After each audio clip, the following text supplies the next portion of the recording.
कर्म करो, उसे न केवल काय द्वारा बल्कि मन और वचन द्वारा भी करो। कर्म की गति को समय से चालू रखो, फिर सफलता तुम्हारे पांवों में होगी।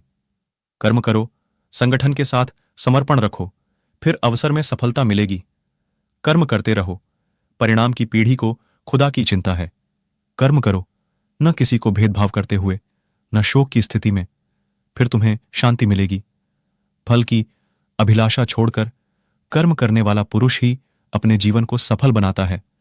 कर्म का फल व्यक्ति को उसी तरह ढूंढ लेता है जैसे कोई बछड़ा सैकड़ों गायों के बीच अपनी मां को ढूंढ लेता है। बुरे कर्म करने नहीं पड़ते हैं, हो जाते हैं, और अच्छे कर्म होते नहीं करने पड़ते हैं। कोई भी इंसान जन्म से नहीं बल्कि अपने कर्मों से महान बनता है। अच्छे कर्म करने के बावजूद भी लोग केवल आपकी बुराइयां ही याद रखेंगे। इसलिए लोग क्या कहते हैं, इस पर ध्यान मत दो, तुम अपना काम करते रहो, कर्म ही धर्म का दर्शन है। हे अर्जुन, बुद्धिमान व्यक्ति को समाज कल्याण के लिए बिना आसक्ति के काम करना चाहिए।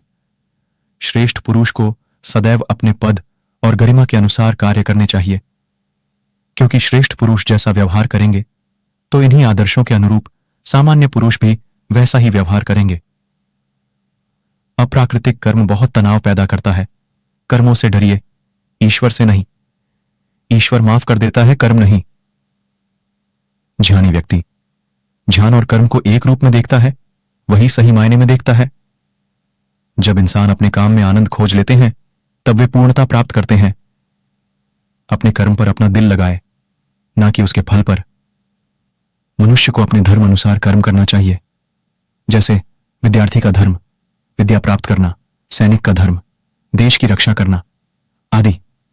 आत्मज्ञान की तलवार से काटकर अपने हृदय के अज्ञान के संदेह अलग कर दो। अनुशासित रहो, उठो और कार्य करो। जो पुरुष मन से इंद्रियों द्वारा कर्मयोग का आचरण करता है वही श्रेष्ठ है। वह जो अपने भीतर अपने स्वयं से खुश रहता है, जिसके मनुष्य जीवन एक आत्मज्ञान है, और जो अपने खुद से संतुष्ट है, पूरी तरीके से तृप्त है, उसके लिए जीवन में कोई कर्म नहीं है। जो इस लोक में अपने काम की सफलता की कामना रखते हैं वे देवताओं का पूजन जरूर करते हैं। ऐसा कोई नहीं जिसने भी इस संसार में अच्छा कर्म किया हो और उसका बुरा अंत हुआ है, चाहे इस काल में हो या आने वाले काल में। स्वार्थ से भरा हुआ कर्म इस दुनिया को कैद में रख देगा।